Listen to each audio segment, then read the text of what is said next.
Anal fissure management, a question and answer podcast. Welcome to our podcast episode, where we explore the key questions and answers every general surgery resident should know about the management of anal fissures. Pause the video after each question to attempt answer. Let's begin. Anatomy and pathophysiology question. What is an anal fissure? Answer. An anal fissure is a tear or split in the epithelial lining of the anal canal, specifically distal to the dentate line. Question. Where is the most common location for an anal fissure? Answer. The posterior midline represents the most common site, accounting for 90% of cases. The anterior midline is the second most common, comprising 10% of cases. Question. Why do fissures most commonly occur in the midline? Answer. There is a relative weakness in the midline posteriorly due to the configuration of the external anal sphincter, and the anoderm has less support from underlying muscle in these regions. Question. What is the sentinel pile or sentinel tag? Answer. This is a tag of edematous skin found at the distal end of a chronic fissure, often considered a hallmark of chronicity. Question. What is a hypertrophied anal papilla? Answer. It refers to a swollen, fibrotic papilla situated at the proximal end of a chronic fissure, near the dentate line. Question. What is the key pathophysiological concept behind a chronic anal fissure? Answer. Chronic anal fissures are essentially ischemic ulcers, resulting from hypertonicity of the internal anal sphincter, which leads to reduced blood flow and impaired healing. Question. Which artery's blood flow is compromised in a fissure? Answer. The posterior commissure, a watershed area for the inferior rectal artery, is compromised, with internal anal sphincter hypertonicity further reducing perfusion. Question. What is the difference between a primary and a secondary fissure? Answer. Primary fissures are benign and result from local trauma, such as hard stool. Secondary fissures arise due to underlying pathology, such as Crohn's disease,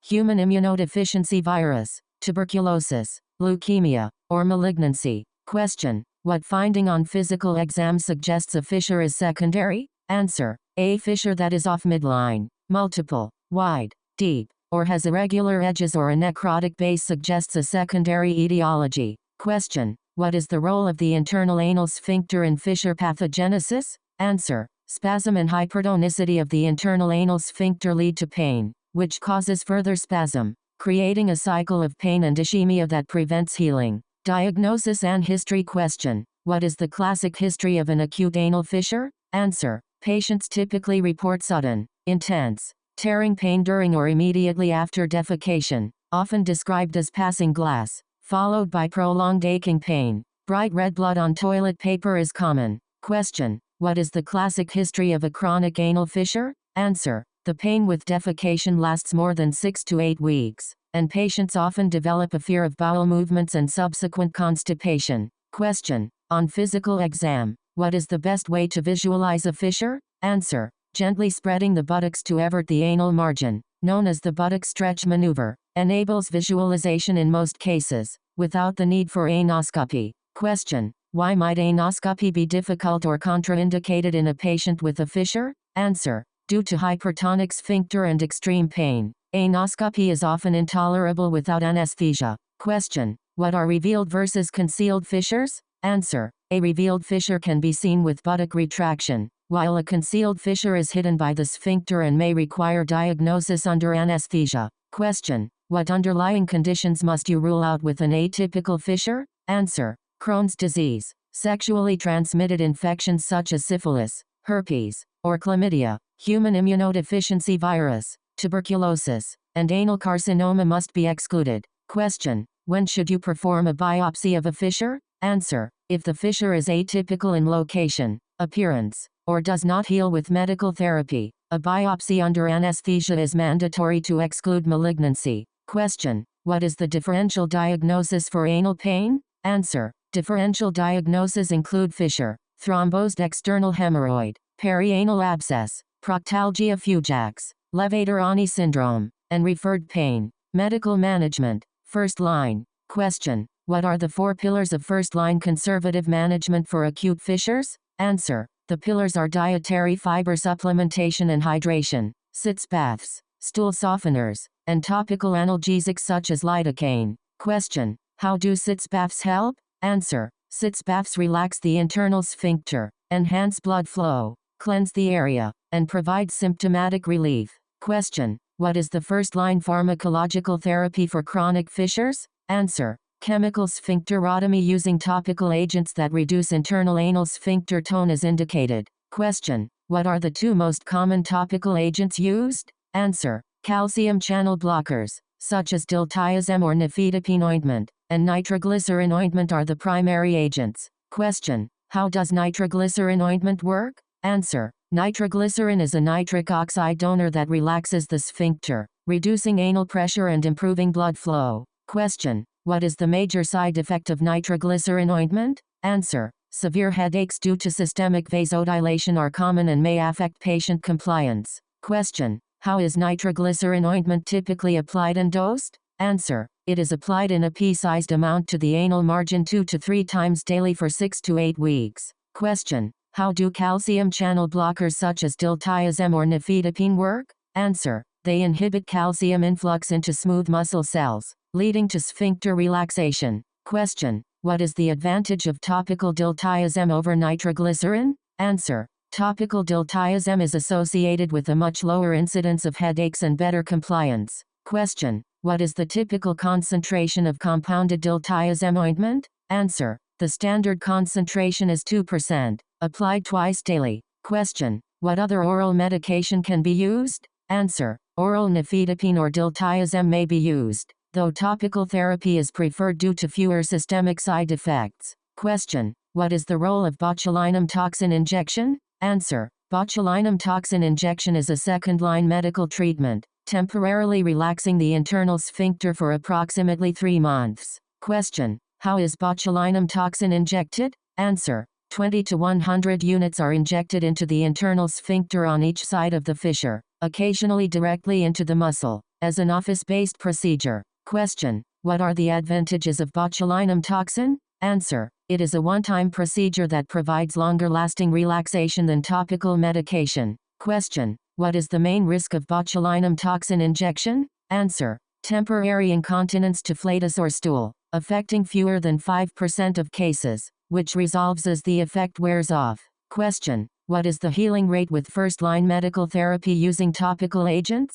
Answer: approximately 50 to 70% of chronic fissures heal with topical agents. Question: how long should a trial of medical therapy last before considering it a failure? Answer: 6 to 8 weeks of consistent use is the typical duration before reassessment. Surgical management. Question: what is the gold standard surgical treatment for a chronic anal fissure? Answer: lateral internal sphincterotomy is considered the gold standard. Question: what is a lateral internal sphincterotomy? Answer: it is a controlled division of the distal portion of the internal anal sphincter muscle.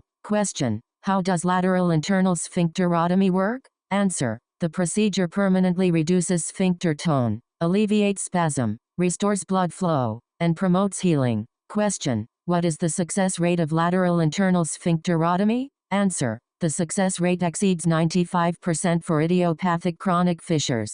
Question: what are the two main techniques for performing lateral internal sphincterotomy? Answer: the open technique involves a small incision over the intersphincteric groove, while the closed technique uses a scalpel to divide the sphincter from within the groove. Question: how much of the internal sphincter should be divided? Answer: only the distal portion, up to the dentate line and no further than the proximal end of the fissure, typically about 1 centimeter. Question: what is the most feared complication of lateral internal sphincterotomy? Answer: fecal incontinence, particularly to flatus or liquid stool, is the most feared, though the risk is low in experienced hands. Question: how does the risk of incontinence compare between open and closed techniques? Answer: the risk depends on technique and surgeon experience, not the chosen approach. Careful division of the correct amount of muscle is paramount. Question: what is a fissurectomy? Answer: fissurectomy is the excision of the fissure, including the sentinel tag and hypertrophied papilla, usually performed alongside sphincterotomy or advancement flap.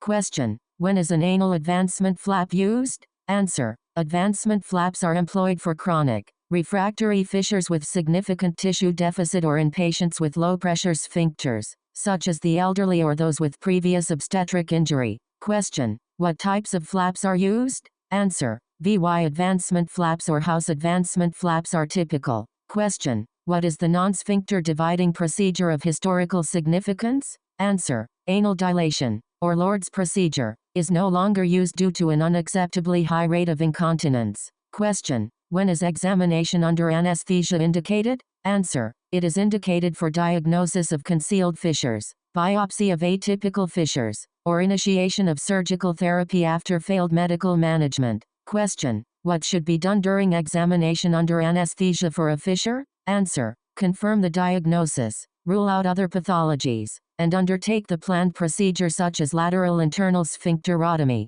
botulinum toxin injection, fissurectomy, or flap. Question. How do you manage a fissure in a patient with pre-existing incontinence? Answer. Lateral internal sphincterotomy is contraindicated. Maximal medical therapy or an advancement flap is preferred. Special situations and complications. Question. How is an acute fissure managed? Answer. Conservative measures, including dietary fiber, hydration, sitz baths, and stool softeners, are employed. Most acute fissures heal with these interventions. Question. How is a fissure in a patient with Crohn's disease managed? Answer. Management of underlying Crohn's disease is essential. Topical metronidazole or other immunomodulators may help. While surgery is risky due to poor healing, advancement flaps are preferred if necessary. Question. How is a fissure in a pregnant or postpartum patient managed? Answer. Conservative measures are first line. Topical nifedipine or diltiazem is preferred over nitroglycerin,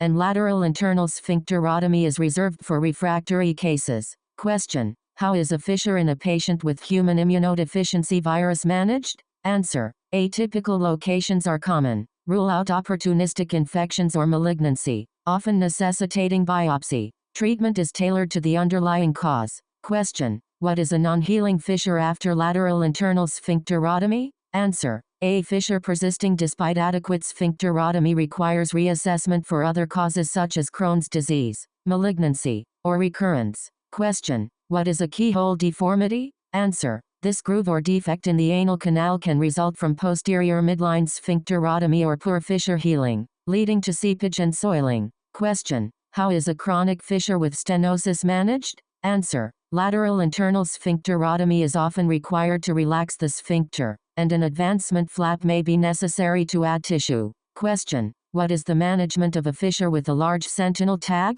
Answer. Symptomatic tags can be excised during lateral internal sphincterotomy for improved hygiene. Question. What is the role of metronidazole ointment? Answer. Metronidazole ointment may reduce pain and improve healing due to anti-inflammatory effects, though it is not first line. Question. How is postoperative pain managed after lateral internal sphincterotomy? Answer. Routine analgesics, sitz baths, and soft stool maintenance are essential. Opioids should be avoided to prevent constipation. Advanced topics and controversies. Question. What manometric findings are classic for a chronic fissure? Answer. Elevated resting anal pressure, often with ultra-slow waves, is characteristic. Question. What is the anal pressure gradient? Answer. The gradient is the difference between systolic blood pressure and anal canal pressure. When anal pressure exceeds capillary perfusion pressure, ischemia results. Question. Does lateral internal sphincterotomy affect anal resting pressure?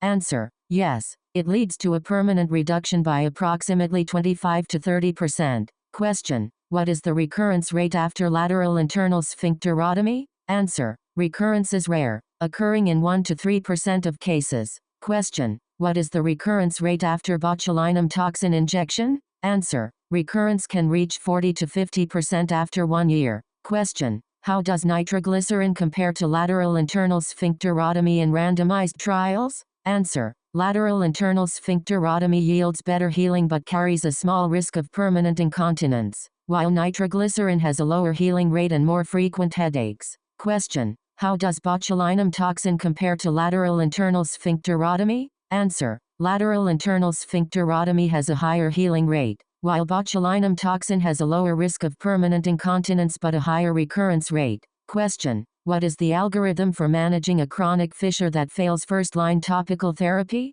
Answer. Options include switching topical agents, botulinum toxin injection, or proceeding directly to lateral internal sphincterotomy. Question. Is there a role for manual anal dilation? Answer. No, due to its uncontrolled nature and high risk of incontinence. It has been abandoned. Question. What is the tailored sphincterotomy concept? Answer. The concept involves dividing only enough sphincter to normalize resting pressure, aiming to minimize incontinence risk. This is mainly theoretical. Question. Can lateral internal sphincterotomy be performed on an outpatient basis? Answer. Yes. It is predominantly an ambulatory procedure. Question. What is the healing time after lateral internal sphincterotomy? Answer. Healing typically takes 2 to 6 weeks. Question. What is the role of pneumatic balloon dilation? Answer. It is an investigational technique and not standard care. Question. How does the internal sphincter heal after lateral internal sphincterotomy?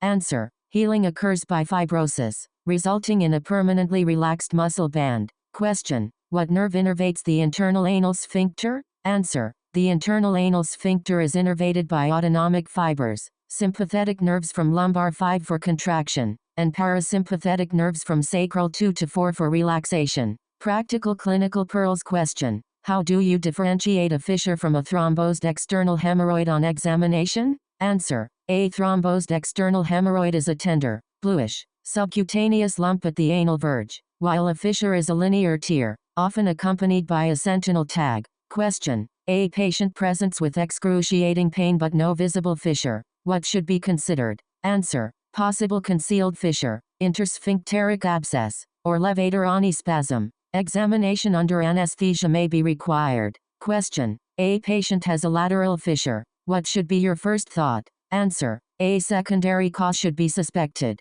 necessitating evaluation for Crohn's disease, sexually transmitted infections, tuberculosis, human immunodeficiency virus, or malignancy. Question. What is the first question to ask a patient with a fissure who reports incontinence after previous surgery? Answer. What type of surgery did you have? Understanding the procedure helps identify the cause. Question. How do you counsel a patient choosing between botulinum toxin and lateral internal sphincterotomy? Answer. Botulinum toxin offers a lower risk of permanent incontinence but may require additional treatments. Lateral internal sphincterotomy has a higher chance of definitive cure with a small risk of permanent incontinence. Question. What is the most common cause of failed medical therapy? Answer. Poor patient compliance, often due to side effects or inconsistent application. Question. When should you order magnetic resonance imaging for a fissure? Answer. Rarely for a primary fissure. It may be indicated for perianal abscess or complex Crohn's disease.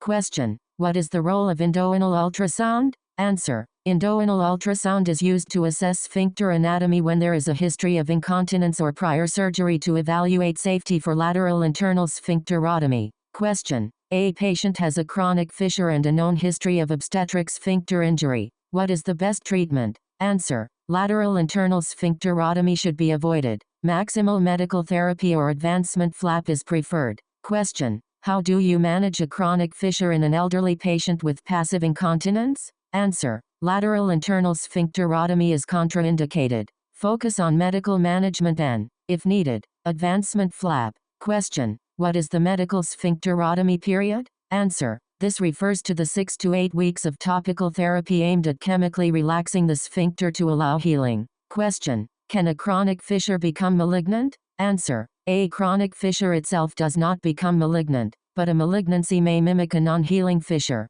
Question. What is the most important part of postoperative care after lateral internal sphincterotomy? Answer. Effective stool management is essential to prevent constipation and ensure comfortable healing. Question. What is the role of topical lignocaine? Answer. Topical lignocaine provides symptomatic pain relief without promoting healing, though it may improve compliance with other therapies. Question. How long should a patient wait after lateral internal sphincterotomy before resuming heavy lifting? Answer. Generally, 2 to 4 weeks, although individual comfort should guide decisions. Quickfire facts. Question. What is the first-line treatment for acute fissure? Answer. Dietary fiber, sitz baths, and stool softeners. Question. What is the first-line pharmacological treatment for chronic fissure? Answer. Topical calcium channel blockers such as diltiazem 2% or nitroglycerin ointment. Question. What is the gold standard surgical treatment? Answer. Lateral internal sphincterotomy is the gold standard.